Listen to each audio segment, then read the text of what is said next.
Amerika Serikat dan Iran dikabarkan telah mencapai kesepakatan awal menuju perdamaian setelah ketegangan yang meningkat dalam beberapa waktu terakhir. Namun kesepakatan ini masih menyisakan berbagai tantangan dan belum menjamin terwujudnya perdamaian permanen. Lalu sejauh mana kesepakatan tersebut dapat mengubah peta politik dan keamanan di Timur Tengah?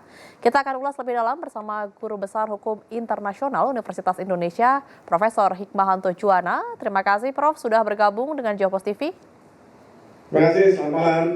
Ya, Prof, bagaimana Anda melihat kesepakatan yang dicapai Amerika Serikat dan Iran? Apakah ini sudah bisa disebut perjanjian damai atau masih sebatas langkah awal menuju perdamaian? Ini baru langkah awal ya, karena dalam perspektif kedua negara, maka yang dilakukan terlebih dahulu adalah menandatangani MOU, Memorandum of Understanding, yang dengan ditandatanganinya MOU ini secara elektronik sudah dilakukan, tapi rencananya hari Jumat nanti akan ada penandatanganan secara seremonial, di mana para pihak akan hadir. Nah, dalam MOU ini disebutkan bahwa ini untuk gencatan senjata selama 60 hari ke depan, dan selama 60 hari ke depan itu akan dibahas masalah-masalah yang sudah disepakati secara umum dalam bentuk detailnya. Nah, nantinya setelah 60 hari ini akan ada perjanjian yang sebenarnya merupakan perjanjian perdamaian.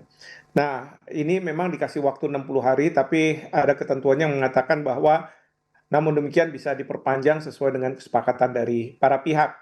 Jadi ini masih tahap awal MOU, baru kemudian akan ada perjanjian perdamaiannya itu sendiri. Demikian. Ya, jika melihat sejarah panjang konflik kedua negara ini, seberapa besar peluang kesepakatan ini dapat bertahan dalam jangka panjang dan memang terjadi perdamaian yang sebenarnya? Sebenarnya peluangnya besar. Yang jadi masalah adalah adanya faktor Israel. Karena Iran menghendaki agar di dalam MOU yang dibuat, setelah ditandatangani MOU, Israel tidak lagi menyerang Lebanon. Lebih spesifik sebenarnya menyerang Hezbollah. Nah, tapi kenyataannya Israel terus melakukan serangan ke Lebanon, bahkan mengatakan bahwa ya oke, kalau serangan tidak ada, tetapi kami akan tetap menguasai wilayah yang sudah direbut di Lebanon Selatan. Nah, ini tentu tidak akan bisa diterima. Ini yang Presiden Trump diminta untuk dalam konteks perjanjian ini untuk memastikan bahwa Israel tidak melakukan serangan itu. Permasalahannya adalah Israel merasa dirinya adalah negara yang berdaulat. Dia tidak bisa diintervensi oleh siapapun, termasuk oleh Amerika Serikat, sehingga dia tetap melakukan serangan-serangan ke Hezbollah, ya, ke Lebanon, dan ini mendapat reaksi yang keras dari Presiden Trump, ya, beberapa kali. Presiden Trump bahkan terakhir mengatakan bahwa kalau bukan karena Trump, ya, Israel ini sebenarnya sudah nggak ada, sudah punah. Ya, jadi dia intinya ingin agar Israel mau mengikuti apa yang sudah disepakati antara Amerika Serikat dengan Iran, yaitu tidak ada lagi serangan dari Israel ke Lebanon. Dan posisi Iran, ya kalau misalnya tetap ada serangan, dia katakan bahwa MOU ini meskipun sudah ditandatangani secara elektronik, ya kita tidak tahu apakah akan ditandatangani secara nyata fisik gitu ya pada hari Jumat nanti. Bahkan kita juga tidak tahu apakah ada proses negosiasi selanjutnya, karena ini yang menjadi prasyarat bagi Iran terhadap Amerika Serikat, seperti itu. Ya, apakah menurut Anda Amerika Serikat bisa mengendalikan Israel atau justru membuat hubungan antara Amerika Serikat dan Israel jadi memburuk? Apakah mungkin ini terjadi? Ya, ini sekarang sudah terasa memburuk ya. Karena apa? Dari pihak Israel sekali lagi dia merasa bahwa dia sebuah negara yang tidak perlu diintervensi oleh negara lain. Ya, meskipun Amerika Serikat mengatakan bahwa sebenarnya selama ini kepentingan Amerika Serikat ada di Iran itu adalah juga kepentingan Israel. Nah, sekarang Amerika Serikat ingin agar terjadi perdamaian, tapi Israel tidak mau, sehingga hubungan memburuk meskipun dalam beberapa kali statement Presiden Trump mengkritik, tapi ujungnya dia mengatakan bahwa saya dan Perdana Menteri Netanyahu tidak punya masalah, Amerika dengan Israel tidak punya masalah. Tapi secara nyata memang sudah ada permasalahan. Amerika menghendaki penghentian serangan ke Iran, sementara Israel tetap menghendaki agar perang ke Iran itu tetap berlangsung sampai kapan? Sampai pemerintahan di Iran dari sistem mullah dirubah menjadi sistem kerajaan. Karena berdasarkan sistem kerajaan ini, yang diharapkan nanti muncul adalah anak dari Syah Iran, yaitu Reza Pahlavi, yang sudah menjanjikan tiga hal. Pertama, memperbaiki hubungan dengan Israel dan Amerika Serikat. Kedua, menghentikan pengembangan senjata nuklir, pengayaan uranium, dan yang terakhir adalah tidak lagi mendanai kelompok-kelompok teroris yang dilabel oleh Israel, yaitu Hamas, Hezbollah, dan Houthi. Seperti itu.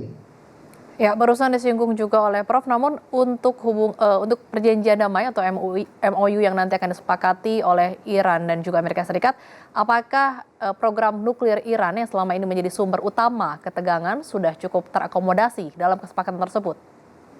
Ya, di dalam kesepakatan itu kerangkanya adalah senjata nuklir akan dibahas.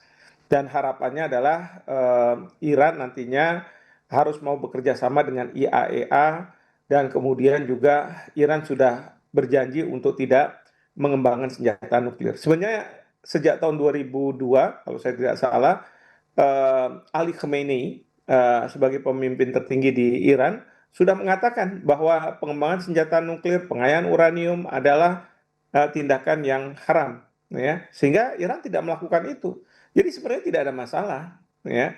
Nah, cuman yang jadi masalah sekarang adalah apakah Iran boleh memanfaatkan tenaga nuklir untuk kepentingan damai, misalnya untuk pembangkitan listrik atau yang lain gitu ya.